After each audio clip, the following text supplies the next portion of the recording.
Hello बच्चों, एक बार फिर से मैं अवनीश सर आपके अपने channel super mathematics by Avneesh sir में स्वागत करता हूं। आज हम लोग क्लास 11th मैथ का चैप्टर नंबर 1.2 एक्सरसाइज देखेंगे, जिसमें सबसे पहले समझेंगे रिक्त समुच्चय के बारे में। क्योंकि समुच्चय अगर आपको बहुत अच्छे से सीखना है तो आपको सारी परिभाषाएं समुच्चय की क्लियर होनी चाहिए। तो यहाँ से हम लोग शुरू करेंगे। अभी पिछली कक्षाओं में हमने रोस्टर विधि और गुण विधि या समुच्चय निर्माण विधि के बारे में हल्का सा समझा था। अभी हम रिक्त समुच्चय के बारे में, नाम से ही जैसे क्लियर है, रिक्त समुच्चय, रिक्त मतलब खाली, ऐसा समुच्चय जिसमें एक भी अवयव न हो, ऐसे समुच्चय को हम रिक्त समुच्चय कहते हैं। जैसे दो से भाज्य होने वाली विषम संख्याएं अगर मैं कहूं तो क्या दो से कोई भी विषम संख्या भाज्य हो सकती है? नहीं। तो ऐसे में रिक्त समुच्चय कहलाएगा। और रिक्त समुच्चय को हम फाई से इंडिकेट करते हैं, या तो फाई लिखिए या तो फिर मझला कोष्ठक से इंडिकेट करते हैं। मझला कोष्ठक लिखेंगे, इसमें कुछ नहीं रहेगा, एक भी एलिमेंट नहीं रहेगा, तो इसे रिक्त समुच्चय कहेंगे। रिक्त समुच्चय जिसमें एक भी एलिमेंट, एक भी अवयव न हो, ऐसे समुच्चय को रिक्त समुच्चय कहते हैं। परिमित तथा अपरिमित समुच्चय। परिमित और अपरिमित के बारे में समझ लेते हैं। परिमित समुच्चय होता है जिन समुच्चयों की संख्याओं को आप गिन सकते हो, वो परिमित कहलाता है। और जिसे हम गिना न जा सके, वह अपरिमित होता है। ऐसा समुच्चय जिनके अवयवों को गिना जा सके, परिमित समुच्चय। ऐसा समुच्चय जिनके अवयवों को गिना न जा सके, अपरिमित समुच्चय। जैसे हम कहें क्लास में बैठे स्टूडेंट का समुच्चय, तो क्लास में बैठे स्टूडेंट को हम गिन सकते हैं, इसलिए परिमित समुच्चय है। हम कहें बालों का समुच्चय, नहीं गिन सकते, अपरिमित है। तारों का समुच्चय नहीं गिन सकते हैं, तारा, तब भी वो हमारा अपरिमित समुच्चय। सीधी सी बात, जिन समुच्चयों को अवयवों को गिना जा सके परिमित, और जिनके अवयवों को नहीं गिना जा सके वो अपरिमित समुच्चय। इतनी बात क्लियर हो गई। अब अगला देखते हैं समान समुच्चय। समान समुच्चय मतलब कि ऐसे दो समान, तुलना करने के लिए दो समुच्चय की जरूरत पड़ेगी, दो सेट की जरूरत पड़ेगी, तो हम कहेंगे कि ऐसे दो समुच्चय जिनके अवयव समान हो, समान समुच्चय कहलाते हैं। जैसे ए बराबर, मान लीजिए हमारे पास है 1 2 3, और बी बराबर हमारे पास मान लीजिए क्या है 3 2 1। इसमें अवयव आगे पीछे हो एलिमेंट तो कोई दिक्कत नहीं है, लेकिन देखो इसमें भी 1 2 3 ही है, इसमें भी 1 2 3 ही है। तो यहाँ पे हम इसको कह सकते हैं कि ए बराबर बी के, अर्थात यह हमारा जो समुच्चय है वो कैसा समुच्चय है? समान समुच्चय है। इतनी बात क्लियर हो गई होगी। तो इसको नोट डाउन कर लीजिए, हल्का सा अपने मन में, दिमाग में बैठा लीजिए। रिक्त समुच्चय जिसमें एक भी एलिमेंट ना हो, परिमित जिनके एलिमेंट को गिना जा सके, अपरिमित जिनके एलिमेंट को न गिना जा सके, समान ऐसे दो समुच्चय जिनके अवयव समान हो, समान समुच्चय कहलाते हैं। अब हम प्रश्नावली देखेंगे 1.2, इसको आप लोग स्क्रीनशॉट ले लीजिए, फिर शुरू करते हैं हम लोग। क्वेश्चन नंबर फर्स्ट देखते हैं चैप्टर 1.2 का। निम्नलिखित में से कौन सी रिक्त समुच्चय है? तो दो से भाज्य विषम प्राकृतिक संख्याओं का समुच्चय। अभी जैसे पहले ही हमने उदाहरण बता दिया था कि दो से भाज्य विषम संख्या, विषम संख्या कभी भी दो से भाज्य होगी नहीं, तो ऐसी कोई संख्या आएगी नहीं, इसलिए हमारा रिक्त समुच्चय की श्रेणी में रखा जाएगा। अब कह रहा है सम अभाज्य संख्याओं का समुच्चय। सम हो, अभाज्य हो।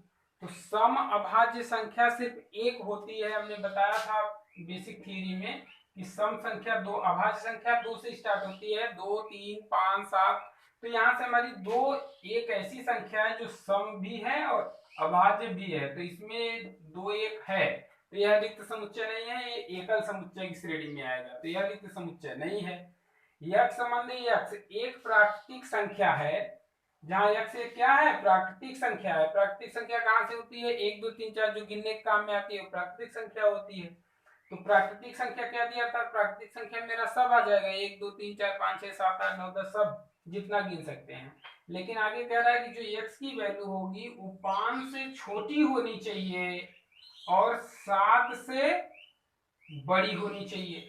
तो ऐसी कोई संख्या कॉमन मिलेगी ही नहीं जो 5 से छोटी हो और 7 से बड़ी हो, तो कुछ ऐसी कॉमन संख्या नहीं मिलेगी, तो इसलिए यह रिक्त समुच्चय है, क्योंकि इसमें कुछ नहीं आएगा, तो खाली रह जाएगा, इसलिए रिक्त समुच्चय है।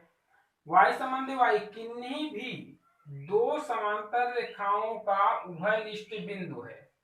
देखो वाई संबंधी वाई किन्हीं भी दो समांतर रेखाओं का उभयनिष्ठ बिंदु।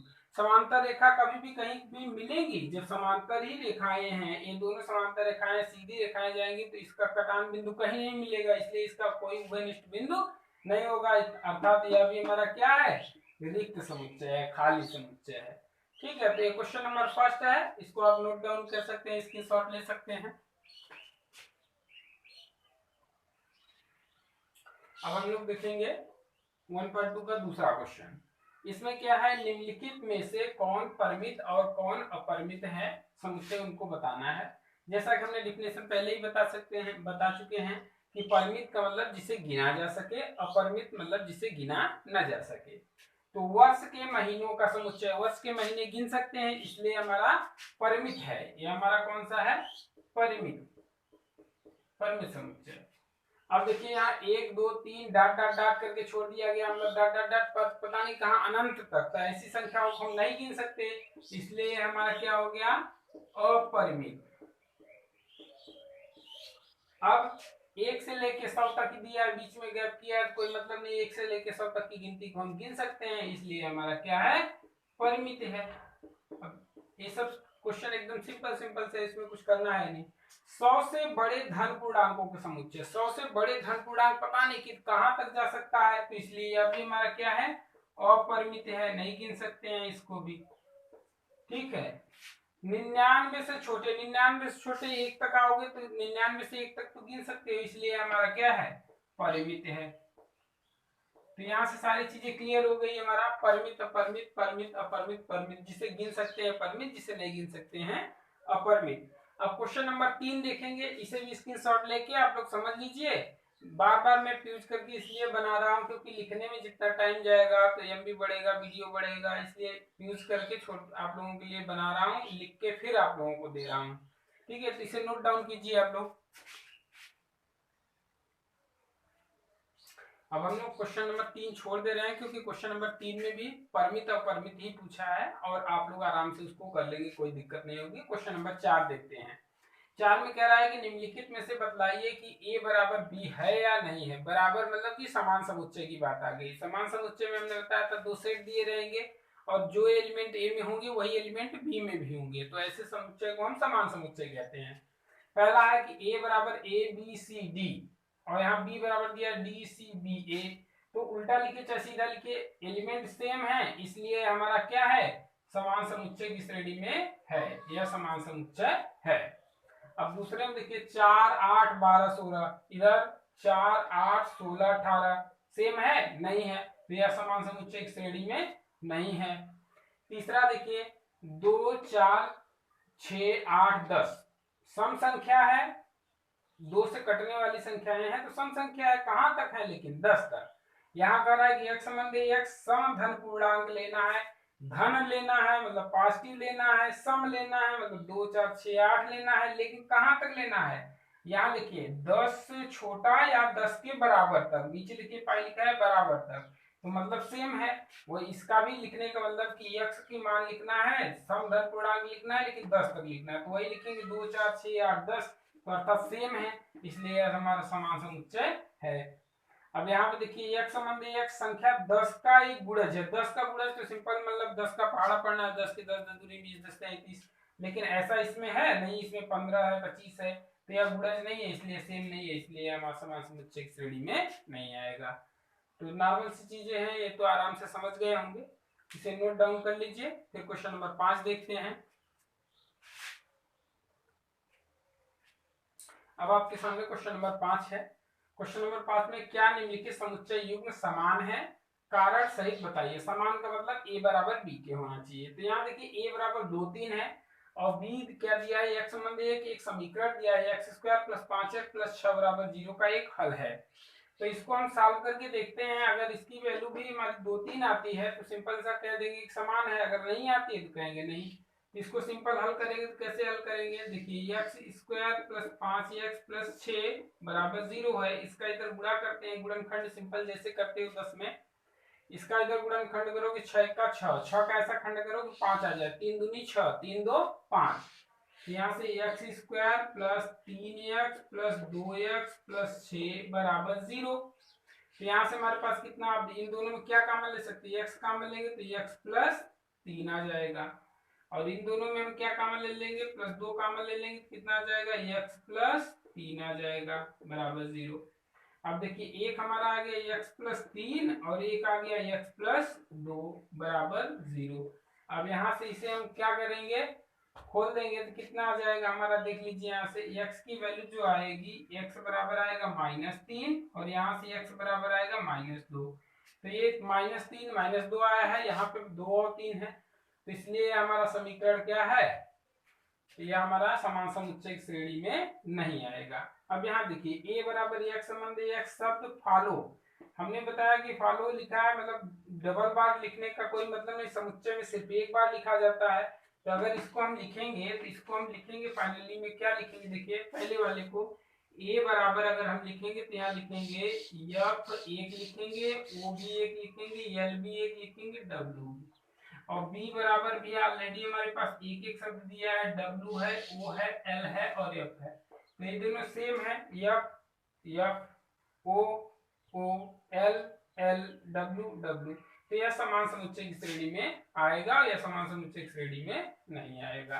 यहाँ से क्वेश्चन नंबर 5 हमारा क्लियर होता है। लास्ट क्वेश्चन नंबर 6 देखेंगे, इसे यूज करके स्क्रीनशॉट ले सकते हैं। फिर हम क्वेश्चन नंबर 6 देखते हैं।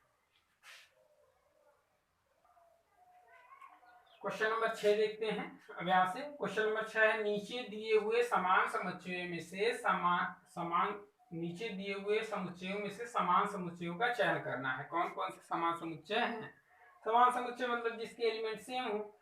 जैसे देखो 1 2 3 4, 1 2 3 4, तो अर्थात बी और डी जो है वो हमारे समान समुच्चय की श्रेणी में आएंगे। तो क्या लिख सकते हो, बी और डी, एक जगह आप आंसर भी लिख सकते हो, बी और डी जो है वो समान समुच्चय हैं, एक हो गया। और कोई देखो 2 4 8 12 नहीं है, कहीं नहीं है। अब यहाँ है -1 1, यहाँ भी है -1 1, तो ए और ए अर्थात ई और जी, तो यहाँ से ई और जी भी हमारे किस में है, समान समुच्चय में है।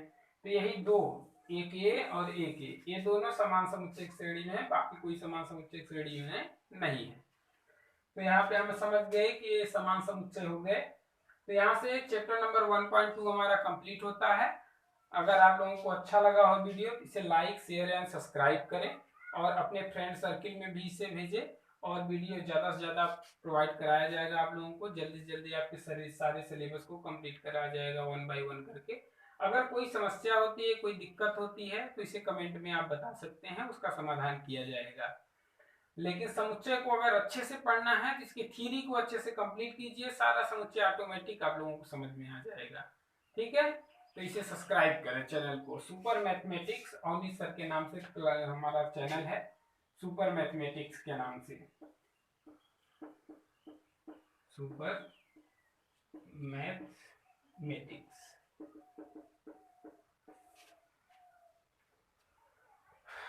धन्यवाद।